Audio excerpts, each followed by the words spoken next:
Hello, everybody. Welcome to the Rotoworld Football Show. It is Thursday, February 27th. Somehow 2 months are almost already in the books of 2025. We have a lot to talk about. We were going to talk about Deebo Samuel for a lot until Kyle reminded me that we talked about him a lot 2 weeks ago. But we're going to mention Deebo. We're going to check in on Tyler Warren, who is shaping up as the ultimate. It might work for us. Top 10 pick tight end. Every time we pick a tight end in the top 10, it's an instant disaster. Tyler Warren trying to change that. Chatter that the Browns could be selecting a quarterback at number 2, maybe a bad rookie receiver if we have time. I'm not even going to mention him. And then Kyle has articles up on cut candidates and trade candidates. We're going to look into the potential near-term markets or 2025 value for guys like Davante Adams, Kyle Pitts, Adam Thielen, Christian Kirk. We'll throw Kirk Cousins and Cooper Kupp in there. But first, we mentioned Kirk Cousins. Part of an infamous tampering dispute last year. And Cousins is basically like, yeah, they tampered with me. And then the Falcons got in trouble for tampering with Kirk Cousins. I was worried there was another scandal afoot here with tampering this year where I don't tweet a lot about my personal life and when I travel, but I was at a Montana ski resort this week. And just imagine my surprise when I happened upon Tom Brady and Matthew Stafford, who had also just happened upon each other. Total coincidence. Yeah. Meeting up at this Montana ski resort. And just any hint or like any insinuation there was impropriety here, I just want that stamped out immediately. This was totally incidental for all three of us. We weren't already like hammering out. I don't know why I was involved in this. We weren't already hammering out like the contract language for the rework deal with the Raiders for Matthew Stafford. That did not happen at all, Denny. And I don't like the insinuation there was tampering here with Matthew Stafford. And some of our fellow media members don't like it either, apparently. Yeah, apparently. Coincidences happen. And sometimes a much sought after veteran quarterback happens to be in the same place as a guy who may or may not be the general manager of an NFL team. Look, how many ski resorts can there even be in the world? 3, 5? I can't imagine there's more than 6. I've been to 1 or 2 of them, not the one in Montana. But what? Max 5? There's a 20% chance they both show up at the same time. So no. That's analytics. There's nothing of the sort going on. We on this show we take a lot of pride in our analytics. That sounds like analytics to me. By the way, Tom Brady say the hot new trend in America. No, never mind. I'm not even going to say it. I'm not even going to say it. But Tom Brady, for not being the Raiders GM, is a real funny way of not being the Raiders GM. Is all I'll say. And weird. I love ending every conversation with, and still somehow as an announcer, ? Gets to announce these games. Did he do the Eagles-Rams game? Like, how is this appropriate? He's an announcer who everybody wants to go away, and he seems to have like a really good job, in waiting. So just take that. I can't. What do players? Do they usually get more self-loathing as announcers or more self-loathing as team executives? Because they always do one or the other. They never like either job. Brady's trying to not like either of them. I think the only person ever successfully transitioned into that career was Peyton, who refused to do anything for 5 years. And it's finally I'll be an announcer if you let me literally sit in my house. And then they said yes. And it never ever works. They always want to be an announcer. They always want to be a GM. Neither ever works. Brady being Brady, the GOAT, is trying to go 0 for 2 on these jobs. He should probably still be playing. He could start for 3 to 5 teams pretty easily. Bad quarterback class too. You got to think the Titans are like, Tom, are you sure? Tom, they wouldn't mind if you added player of one team GM to another in addition to the announcer situation. Look, they're already letting you do announcer GM. Who's to stop you now? That's actually a good point. Just put a mic in his helmet, let him call the game. Then the conflict of interest is totally gone. Then at least it's up front. He wants to win the game. Mm-hmm. I think they kill 3 birds with 1 stone there. By the way, if you want to read more on the not tampering incident between Matthew Stafford and Tom Brady, go to Pro Football Talk, where he talks about a definite incident with the media, basically on the record confirmation. Very, very interesting story. You'll find it hard not to laugh, is what I'll say. The 49ers found it hard not to laugh when Deebo Samuel thought there was a chance they might want him to remain on the team. He wants a trade. They want him out. Kyle, we talked about this a few weeks ago, but we'll give you guys 30 seconds. Is Deebo cooked? Is anyone even going to try to trade anything? Is this a day 3 conditional draft pick type trade, or is there something left in the tank? Make a 30-second elevator pitch for Deebo being cooked or not cooked. His numbers all fell precipitously last year. He is on the older side as far as the NFL age curve is brutal. It's not like he is an aging veteran player in that he's like 30, some decrepit 35 years old, but 29, 30 starts to look real old, especially for a player who is both injured as often as he is, which he often plays through, but also takes a beating unlike other wide receivers, which I can't imagine has helped him age gracefully or really didn't seem like he was last year.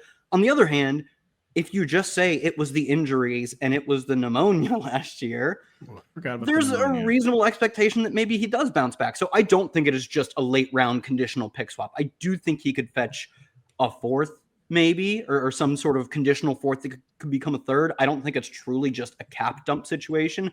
In fact, it is like actively negative for their short-term cap for the 49ers to offload Deebo Samuel. If they trade him, they are, I think, eating $15 million in like introduced dead cap that otherwise would not have existed this year alone. So I think he gets a good trade compensation. Do I think there's a high risk that he is not the Deebo we know and love? I kind of do. Denny, Deebo cooked or not cooked? Cooked. I don't cooked know. Adjacent. Yeah, I don't know if completely cooked is medium rare, lightly braised. I don't know. Yeah, right.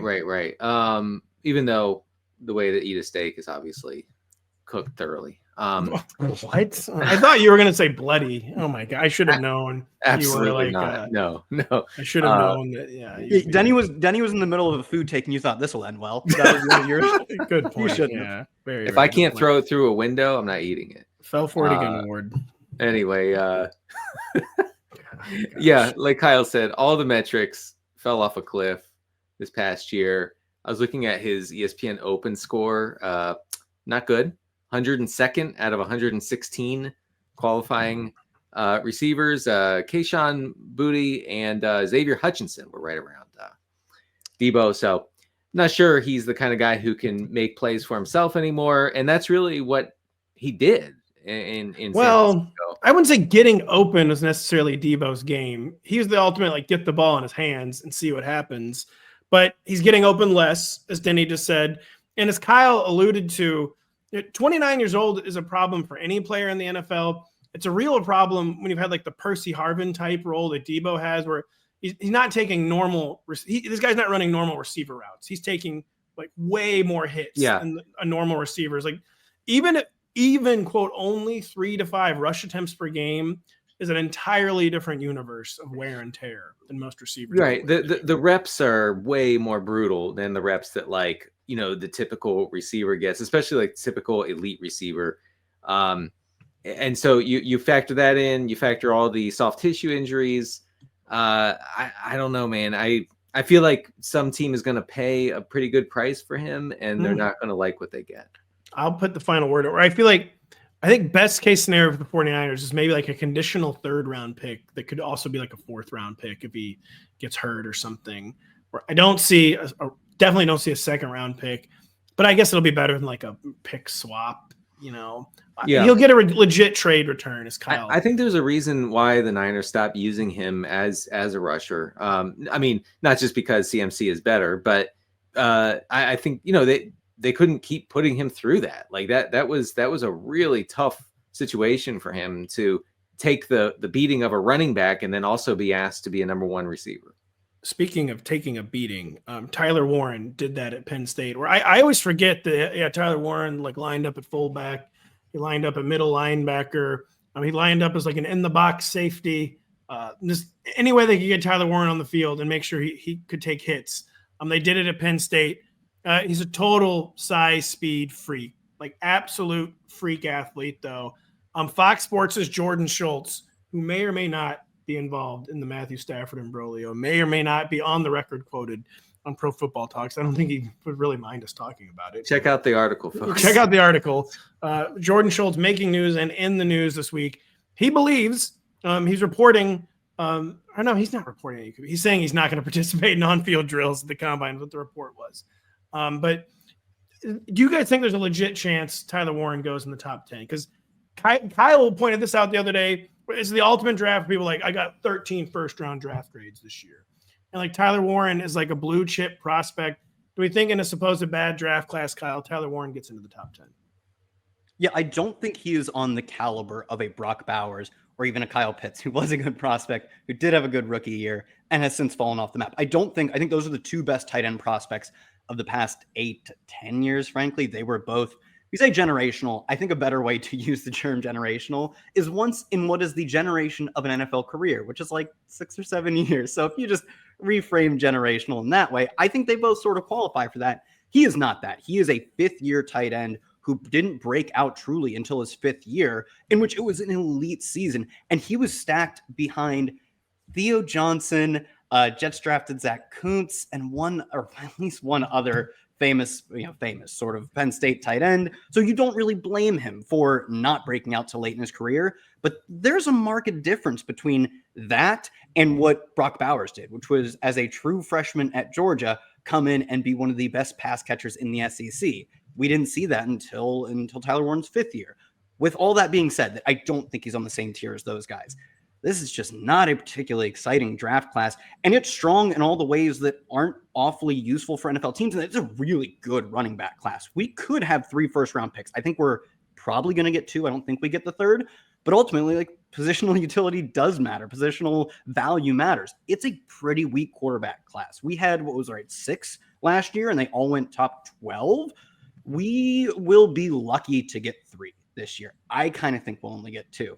So with all those things stacking up, still a blue chip prospect, not a generational prospect, but a blue chip prospect in Tyler Warren absolutely could go top 10. I would bet relatively confidently he goes in the top 16, top half of the first round.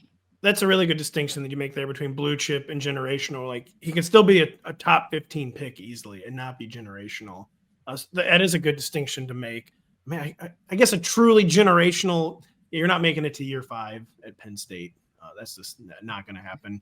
But Denny, do you have any thoughts on Tyler Warren? And then do you maybe want to pivot those thoughts into, you've apparently found a newer, sicker type for the draft? Somewhat sick. Kyle says he's not sick. You thought you found a hipster tight end. Kyle's like, actually, he's not hipster at all. I'm like, I've never heard of him. So you're gonna have to tie the difference on this hipster. I will in just a second. But a breakout age of 22 for Tyler Warren, that's not good. Like, he's a tight end. I mean, he's a tight end. The breakout age is late in the NFL. It's still not great. It's not great. Production is later. Like, George Kittle was not young when he came into the league. No, was he not? No. I thought he was like a 3 or 4 year player. Maybe he was. Right? Well, the problem is there were so many good tight ends at Iowa. George Kittle. I'm looking. He's never been younger. Apparently, never mind. Yeah, I think for a while it was undersold how much athleticism mattered at tight end, because it does, of all the positions, predict NFL success more than any other. And then we saw last year, I think it finally jumped the shark, where Brock Bowers, who truly, like, I think generational perfectly applies to Brock Bowers. And ultimately, it bore out to be true on the field. People lost their minds when he wasn't testing at the combine. And, like, sure, I would have loved to have seen him go out and run, all in, put in a 9.5 RAS or whatever, the relative athletic score. This, it's pretty useful for measuring athleticism. You know who's probably really athletic? The guy who dominated in the SEC at 18 years old. And on the flip side of that is, it does actually give me a little bit of trepidation when Tyler Warren doesn't go out and do his testing, because he's someone I'm not as confident in, is a true blue chip. Like, the production, which didn't happen until late in his career, still matters. And so the athleticism by that standpoint still should matter, and we just don't know. It's not a huge concern for me, but it raises the smallest red flag where, like, truly I could have cared less with Bowers. Denny, Tyler Warren, sicko tight end. Real quick. So I was doing, my due diligence with incoming tight end prospects and trying to familiarize myself, and came across a guy. I discovered him, apparently, Harold Fannin Jr. from Bowling Green. And I see that he goes in mock drafts. He goes either like tight end 3, tight end 4, tight end 5, depending on who is doing the mocking. But I want to just read some stats from 2024 for Fannin, again, at Bowling Green. Before you read these stats, Denny, there should never be a mock draft that exists with 5 tight ends. I digress. Continue. Right. Harold Fannin stats. Harold Fannin led all tight ends in the nation last year with 150 targets, led everyone with 117 receptions, led everyone with 1,555 yards, which is just absurd, right? That's 300 more yards than Tyler Warren. Top 5 in yards per reception. He led all tight ends in yards per route run. Just crazy efficiency on wild volume. This is the thing. Like mostly when you find a tight end or a receiver like this coming into the league, and you see, they did this on 40 targets. He didn't do it on 40. He did 150 targets. So I'm into this guy. And the reason in part that I was like, he's not so much of a hipster tight end is though those were the records for catches by a tight end NCAA history and yards by a tight end NCAA history. And he also matched those in catches and yards per game because obviously we play a lot. Potentially you can play a lot more games now that they have a 32 team playoff bracket expanding to 128 in a few years. I wrote an op-ed against this. I feel like it's too many. Mizzou, of course, still does not get in. Yeah, we're already at max. We're already over our capacity of teams being let into the playoffs. But yeah, so I do think like the production is off the charts, elite dominator. The one concern that really puts him on a tier below guys like Colston Loveland and Tyler Warren, and in that 3-4-5 conversation, is that at Senior Bowl he came in 6'3", 238, which isn't like horrifically small. And he's an H-back, right? But it will put up a red flag for teams that he's got a little bit of that H-back in him, and he did get carries in college, which shouldn't be a bad thing, but like it forces you to connect. And he's a giga hella mega H-back. Right. But that's also similar size to someone. Yeah, like whatever. Evan I thought we Ingram. found a cool guy, but yeah, never mind. We did find a cool guy. Breakout age of 19. Yeah. He is only 20. So yeah, the difference between him and Tyler Warren is he's only 20, and he's not a one-year wonder. He was a one-year stratospheric guy, but he also had a good 2023. That's right. In Bowling Green.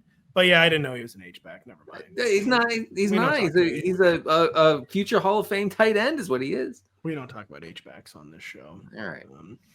Adam Schefter, who's speaking of hella mega giga, I regret to inform you, had a hella giga mega tweet on Thursday. Check it out. Referring again to the situation with the tampering and the reporters. Very good tweet from our guy Shefty. He says the Browns are they're focused. They're dialed in on a quarterback at number 2. Makes sense, but is this like the ultimate if someone Denny gets drafted by the Browns at number 2 overall to be a quarterback, is it the ultimate this is just like Sam Darnold wishes he had Sam Darnold's rookie situation. The situation is so bad for the Browns because I just like a catastrophic setup for a young quarterback on paper with the Browns. I mean, I guess you have Njoku and Jerry Jeudy. So you have Stefanski too, I guess, is a nice big Stefanski has worked with quarterbacks, has gotten the most out of a lot of quarterbacks. The only exception is what's his name? Deshaun Watson. And so I think he is actually a good quarterback centric coach. It's not here's what's not a good situation. The fact that they're talking about we want to draft a quarterback and we want to and then maybe they're going to part ways with Myles Garrett. Like, are they competing? Are they not competing? I feel like there's not really a through line there. Well, the problem is they need a quarterback, of course, but the cap hit for Deshaun Watson is not going anywhere. It's on the books for the next 2 years regardless. It could be on the books longer, I guess, if they cut him. And so they have just almost no financial flexibility whatsoever, to the point where like a rookie quarterback contract wouldn't even be an advantage for them, especially if they keep Myles Garrett. I'm assuming that have to be like an readjusted deal. You have one of the highest non-quarterback cap hits of all time if Myles Garrett is back with Cleveland on a new contract. And so that's why I just think it's going to be a bad situation despite Stefanski and despite Njoku and Jerry Jeudy. Like Jerry Jeudy shouldn't be the number 1 receiver probably for a rookie quarterback. And it's just like, where are the reinforcements coming? Like, yeah, what's the thesis of this roster? And even if you have Stefanski, it's like, what is the thesis? What's the show? To quote Tim Robinson, what's the show supposed to be? Like just what are we even doing here for the next 2 years in Cleveland, where it looks like I've never seen a team in worse salary cap purgatory for the next 2 years with those cap hits and then the player not even playing. So that's why I think it's a catastrophic. Although I should have probably thought more about Kevin Stefanski, like making Joe Flacco good, for instance. Yeah, there's like a lot of sort of on paper stuff, as Denny pointed out, and you guys have both talked about, that seem fine. Like you have a good head coach. Receiving core is not great, but like I've seen worse. Like there are aspects of this. Tight end is a really good pass catching tight end. There are like on the field aspects of this that seem like it could work out just fine, but it is the sort of 10,000 foot view that makes it look so much worse, is that you're going to burn so much of this rookie contract for a quarterback who, like, we're just talking about how much their quarterback being paid is killing them. The opposite end is how cheap rookie quarterback contracts are is such an advantage. They're obviously not a Super Bowl competitor this coming year with a rookie quarterback. Maybe they are in a year or two after that, but they can't really spend as if they're in that window because of the Watson contract. So you burn so much of the rookie deal. And I think it makes it a little bit worse this year because, as I mentioned earlier, not a particularly strong quarterback class. Like, it's not like you're at the top of the draft and you only get so many chances to get an elite quarterback. They're picking second. So either they get a quarterback who one team who desperately needs a quarterback in the Titans does not think is good enough to go 101, or they get the second quarterback in a weak class, both of which feel like maybe not the best thing to do in their situation right now. Like, just kick the can down the road 1 year. And I think this coaching staff will probably survive a really bad season. I think no one ever does, even though it's clear as day that they should. Yeah. I've already seen, I feel like Stefanski had hot seat stuff like last year. That's the really tricky situation is we talked about this a week or two ago, like teams that are in really bad spots, and Saints came up. The Browns are in a really awkward spot because they might have to take, like you said, like everyone thinks like, oh, they'll give them the year. And then you're staring down the barrel of 2-13 and teams fire their coaches, even if they're good coaches. So I do think that, like, do you take the quarterback now and try and preserve the longevity of what is ultimately a good coaching staff? I think that's almost undisputed. Or do you like play with fire a little bit and let your coach ride out another bad season? It's a tough spot for the entire organization to be in, and one that is probably going to be ruinous in the long run. Denny Carter. Let's imagine Shedeur Sanders and his questionable arm strength in the Cleveland outdoor stadium in November and December, folks. It's gonna be bad. Like, the Browns weather games are at least fun. The Steelers ones, I capitulate on the Steelers because their outdoor games aren't even fun. The Browns weather is so freaky. I at least like watching those games. That's why Cleveland doesn't need a dome, and Pittsburgh does need a dome. Well, anyway, yeah, I don't know, man. I mean, Shedeur Sanders not participating in the combine. He's got nothing to prove. The Titans. I'm kidding. He does. I was like, I would like to see him throw. You're right. Just for the record, he does. The Titans GM said when asked about Sanders' arm strength the other day, he was like, look, everybody has arm strength, so we have that, and what he lacks in arm strength, he makes up for in anticipation. And I don't know, man, and that just doesn't sound good. It doesn't sound like a good evaluation. That's how you describe Tua, is like the exact way you describe Tua, for better sometimes, but for worse in other ways. 3 thoughts here. The Giants are even more desperate than the Browns. I don't think it's a leap to say Deion Sanders probably prefers his son to go to New York rather than Cleveland. I could see like Giants Shedeur becoming a self-fulfilling prophecy. And I could see then Cam Ward going to the Browns being kind of like a CJ Stroud 2.0 situation where, like, I know the debate's gotten more muddled, but at the end of their rookie year, I was like, yep, that shouldn't have happened. Definitely should have gone ahead of the other guy. That 1,000% should not have happened. And also, like, I guess Jaden Daniels, Caleb Williams type situation. Yep, fell for it again. Second best quarterback, went number 1 for some reason, and by far the better player fell. I could see that. I'm a little confused. Are you saying if Sanders goes first? Yes, if Sanders goes first, I could see Cam Ward to the Browns being like an ultimate coup for the Browns. But that won't happen, right, Kyle? It doesn't seem very likely. It seems, I mean, I guess, yeah, all the connections for the Giants have relatively been to Cam I was Ward. Talking as if the Giants have the number 1 overall pick, which is, of course, not true. They have the number 3 overall pick. But also the connections have been made that they're much more a Cam Ward team than they are a Shedeur team. So it would have to have Shedeur essentially flip Cam for odds to go first overall. I was saying I could see the Giants getting the bug, trade to number 1, because the Titans are acting open for business, which every team does.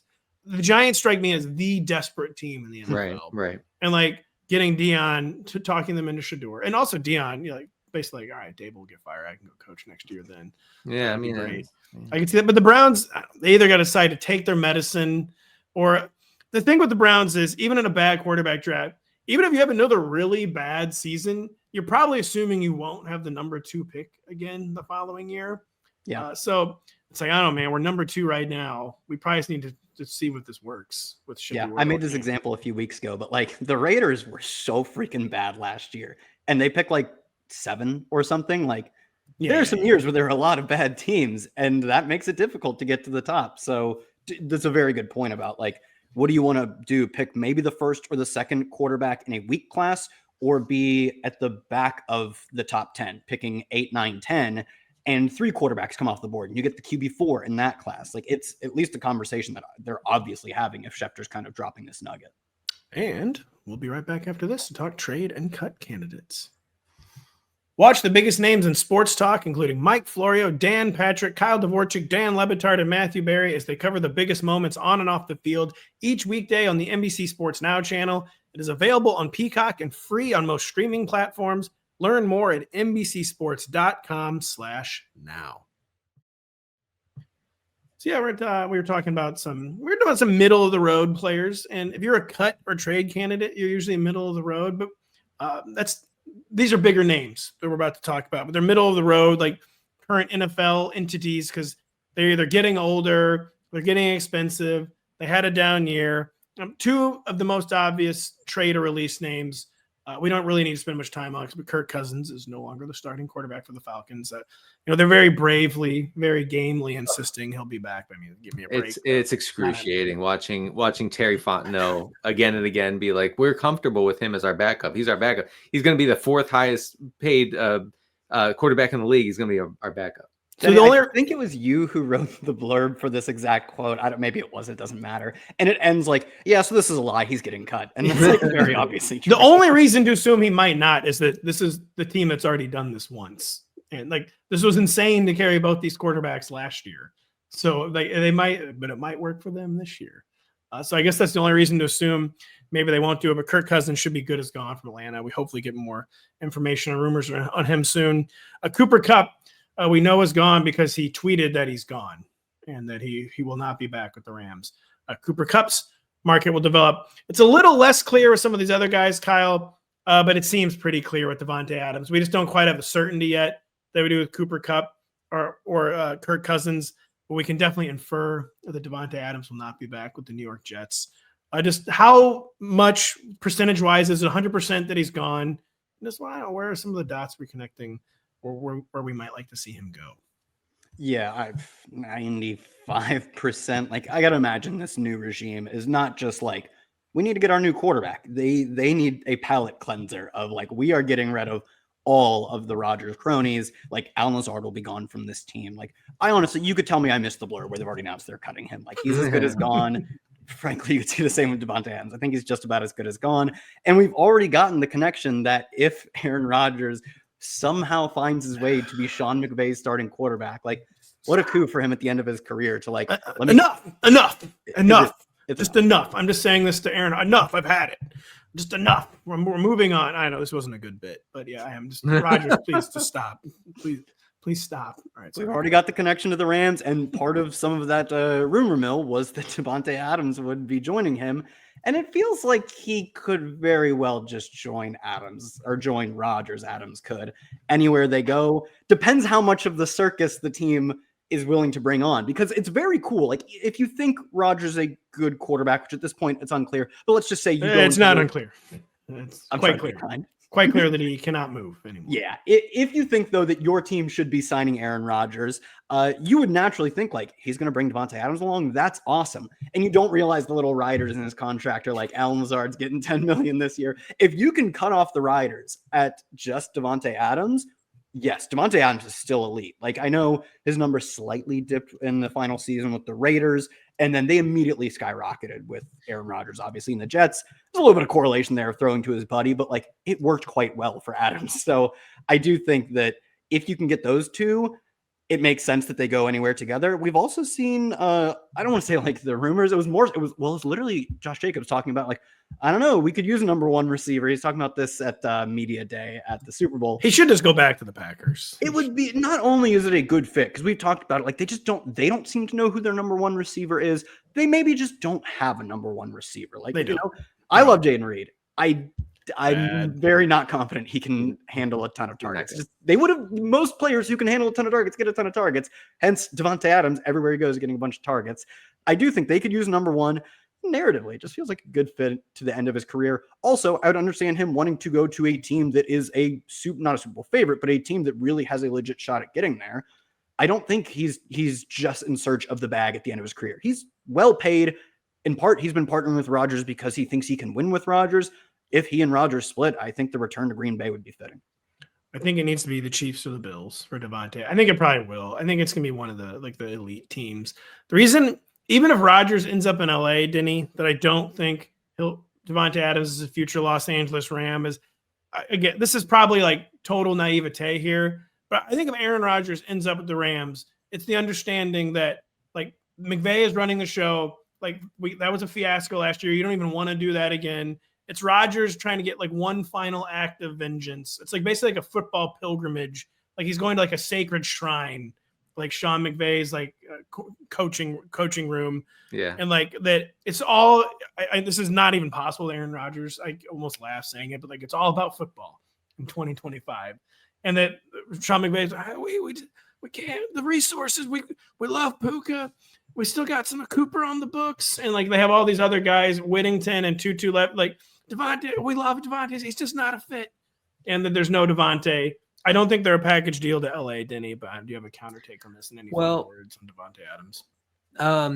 What I was saying the other day, I guess last week with you guys, was that Rodgers, the failed experiment in New York means that Rodgers doesn't have the sort of leverage and pull and power that he had coming into New York, where he said, I'm the captain here. Like this team is going to be run exactly how I want it to be run. Now he would run to, his buddy in the media every week and say, I'm just a quarterback. Like I don't know what's going on. I don't have any say in anything. Oh, that's coming. It was overblown last year. But it's obviously he was calling the shots, and so wherever he goes, he will not be able to say, pay Allen Lazard like a top 10 receiver. We're bringing in Randall Cobb. We're calling Jordy Nelson. Like they're not doing that. I do think that it would make sense to bring Adams along because he's still good. Like Kyle said, although for Adams' sake and for fantasy purposes, let's just get down to the fantasy purposes. Yeah. Fantasy purposes, he's got to get away. He's got to get away from. He's got to get away, and I feel like aren't Adams and Puka Nacua, like it's always great to have two elite receivers. Aren't they kind of duplicative? Like sort of, and also, like I have this up on the site about targets per route run. Puka Nacua's target commanding ability is off the charts, and I feel like that would impact even a guy like Adams. Well, Denny, his target commanding ability is like the greatest since Davante Adams, basically. Truly, in his prime. Yeah. So that's why I just feel like it would not be viewed as a good fit, even though Sean McVay, I guess, could be the kind of coach like there's no such thing as having. It's never a bad thing to have two elite receivers, which is not necessarily like incorrect thinking. Yeah, and both Puka and Kupp were getting there at the end of 2 years ago. Now they were both actually producing really good numbers. It was a small sample because that was the year where wasn't it Kupp missed? Yeah, Kupp missed most of like the first half of the season. He came back and was productive, unlike last year, essentially. So we have a small sample of McVay being able to juggle that two alpha sort of dynamic. But to your point, I do agree that they win in similar-ish ways. Kyle, are we doing the Kyle Pitts thing? Like, first off, it's the Falcons. I just feel like everything with the Falcons, I'm just like, I don't know, man. The Falcons are going to do what they're going to do. Like, is there any smoke? Is there legit smoke to a Kyle Pitts trade? What would you put the odds of this at? 20 to 25%. Like any sort of big name trade is not awfully likely. Outside of Davante Adams this year, Davante Adams last year, Davante Adams the year before that. Time out. Kyle Pitts a big name. We still doing this? Oh. Come on, man. No, you're right about that. Can I share with you? Get in there, Denny. Yeah, I was looking powerfully into targets per route run for that piece that I mentioned a minute ago, and it's not good. You don't have to say anything, man. Okay. The world needs the truth. Our guy Kyle Pitts, 17% is targeted on 17% of his pass routes last year. That was 32nd out of 52. That's a starter, baby. 32 teams, 32nd. Tight ends. Higher than I expected. It's lower than Kyle Dvorchak's was. Here are some guys who were better than him. Zach Ertz, Tucker Kraft, Say the Conk Daddy's name. Noah Gray. Well, I got to see. I'm going to look at.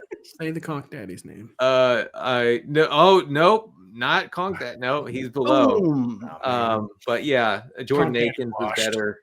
Anyway, the guy, he just is not someone who quarterbacks care to target. That's all. Yeah, I think maybe to your point, Pat, it's not a big name in reality, in the way that teams should view Kyle Pitts, in the way that either the Falcons or a team trading for him should be. It's a big name in that I really like him. He's a big fantasy name. And he was at one point in the NFL a very big name, but he's not produced like a big name. At some point, we have to treat a guy like he's producing. And I do think last year we saw sort of what should have been. I don't actually think it's awfully likely to get traded, but we saw what should have been the end, because they just started playing him in line more and giving up on trying to target him, where they were a bit creative with how they used him early in his career. I mean, he has, I think, one of like 2 or 3 rookie. I think he was the second ever rookie 1,000-yard season. Brock Bowers just became the third, if I remember correctly. So there was some spark there, and they seemed to, for both him and for his usage and the creativity of his usage, to continue to regress. That might just be a reflection of his talent, absolutely. But it does feel like the Falcons specifically have just run this experiment to its end, and someone else should get a shot. Will that shot work? At this point, I'm not like awfully confident it will be, but someone else needs to take a crack at this. In a world where Elijah Moore gets a 3rd-round pick, there could still easily be a team that convinces itself that like the Falcons just use Kyle Pitts. Like, we loved Kyle Pitts when he was in the draft. We weren't in a position to take him, but this is a Falcons problem, not a Kyle Pitts problem. So I could see him, if he does get traded, getting like shockingly high compensation, like a 3rd or 4th. I mean, we saw, like, I know it was earlier in his career, it was only his 2nd season. Like, Jonathan Mingo got a 4th-round pick. There's a pretty good package put together for Jahan Dotson. These are obviously wide receivers, but Kyle Pitts is functionally just a thick wide receiver at this point. So, yeah, to your point, we see these kinds of moves where clearly, for Jonathan Mingo, it was the Cowboys. They had a good evaluation of him, and they didn't really care what the rest of the market thought when it came time for them to be able to trade for him. They overpaid it egregiously, but I'm sure they looked back at their eval and said, we thought he was good. We think we can get something out of him. I think there should probably be a team like that for Kyle Pitts as well. It only takes one team. It only takes one moment to say we'll be right back after this. Ricky Fowler joins a host of stars on the PGA Tour as they travel to Florida to battle the bear trap at the Cognizant Classic. Make sure to check out the action in the Palm Beaches Saturday and Sunday at 3 p.m. Eastern on NBC and Peacock. Folks, Jake Knapp shot a 59 today at the Cognizant Classic. And never mind. This is on NBC. Promote it. Come on, keep going. Yeah, guess who didn't have him in fantasy lineups? This guy. Denny, someone I know you had in fantasy lineups all year was Adam Thielen. I don't know why, actually, because you're a late round running back guy, not a late round wide receiver guy. Kyle says he's a trade candidate.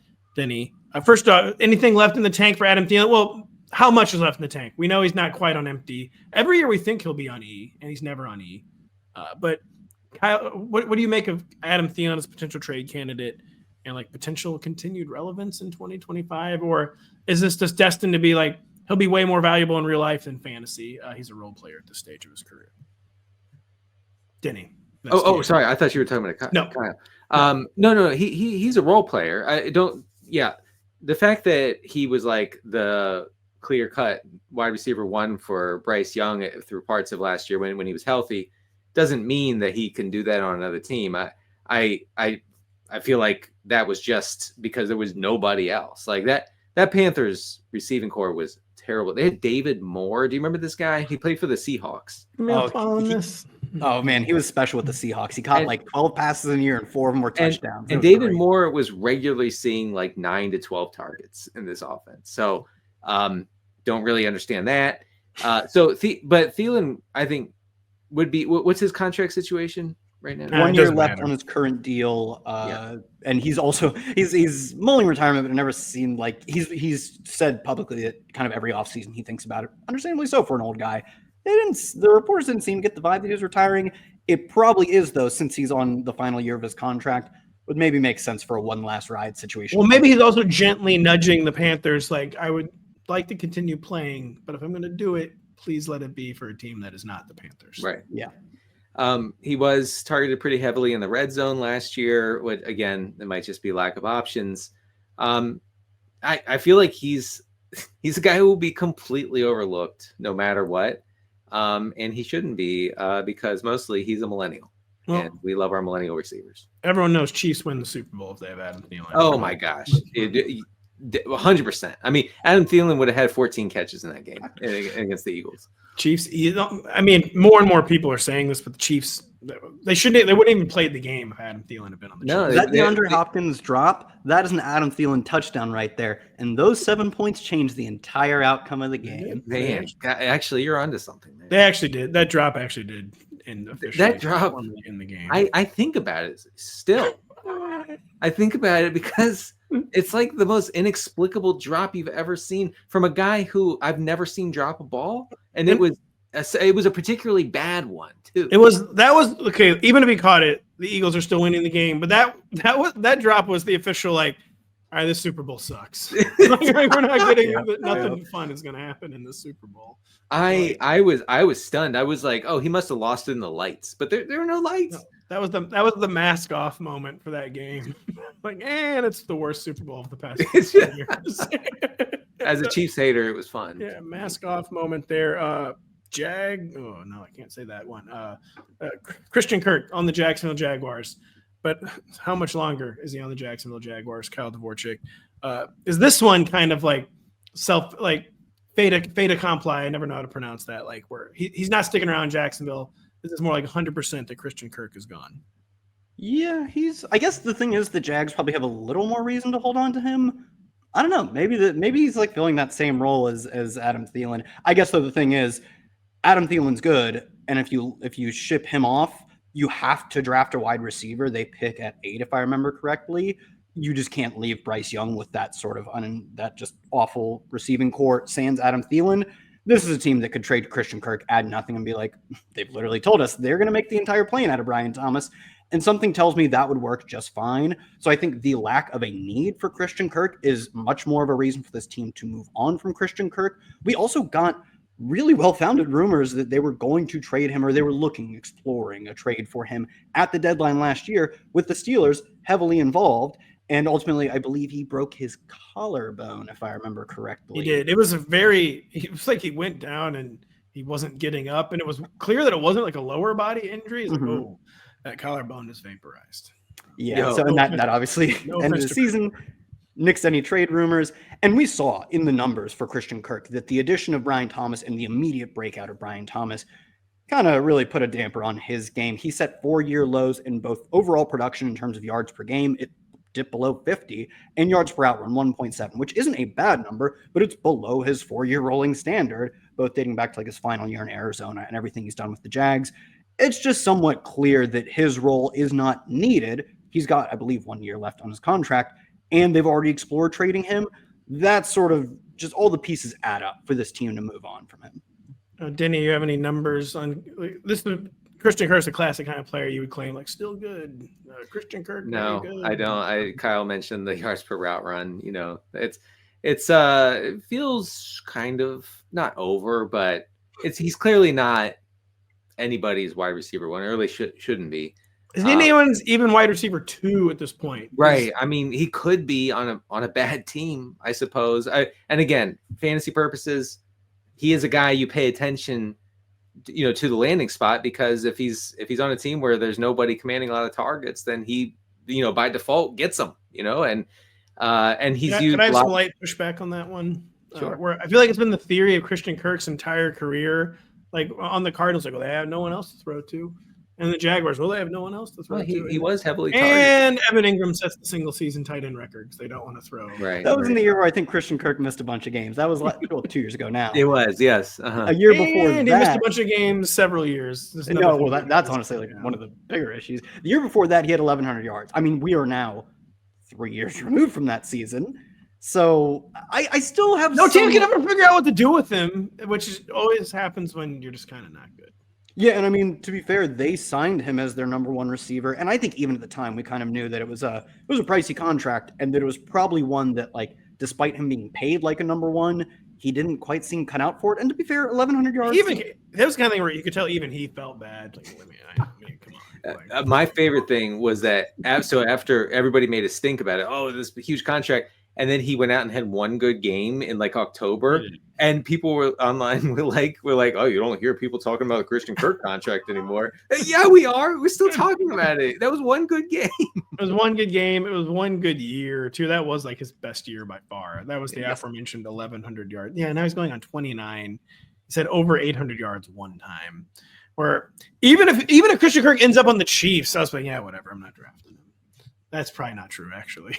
I'll be drafting him a lot if he's on the Chiefs. But those are some trade and release candidates. Kyle, here's some other ones really quick. Don't even like who else in the article? I know Cole Kmet's in the article. I know Taysom Hill was in the article, even though Taysom's career's over. No offense to Taysom. Yeah, Taysom was in the cut article, to be clear. Taysom was in the train article. Okay. I wrote a little bit about Myles Garrett. I have individual articles for Cooper Kupp and for Deebo Samuel. Who else? Yeah, Cole Kmet's an interesting one because you would say like, oh, what if Ben Johnson views him as a Sam Laporta role? Turns out there's like not this defined Sam Laporta role. He was really good 2 years ago. They kind of reworked how they do some stuff, and now he seems like he's not awfully involved. So I could see him on the move as well. You also have T. Higgins in there. You have Derek T. Higgins is a tag and trade candidate very clearly, as we talked about last week. You had Gerald Everett in there. He's already been cut, though. I got that one out before it. I had to get it out early because my guys were dropping like flies. The guys I thought were cut candidates kept going. So I got it out like 12 hours before they cut Gerald Everett, and I was very happy about that. So Kyle's helping. I know we have to go real quick. Taysom Hill led all tight ends and targets per route run. All right, Pat, take us out. Yeah, it's over. I mean, it's never playing again. It's fine, though. To be clear, I actually am sad about that. But yeah, at his age, that injury seems not good. But Kyle's getting you ready for free agency with cut and trade candidates. Denny and I will be getting you ready for free agency with our free agency primer, which we've started. We started it. We definitely did. I've started it. I've written a single word on it. That'll be coming out sometime next week. A lot going on at Rotoworld now. A lot going on next week. Even more going on in 2 weeks when free agency is raging. So for Denny Carter, for Kyle Dvorchak, I'm Patrick Daugherty. Thank you so much for listening. We'll be back next week.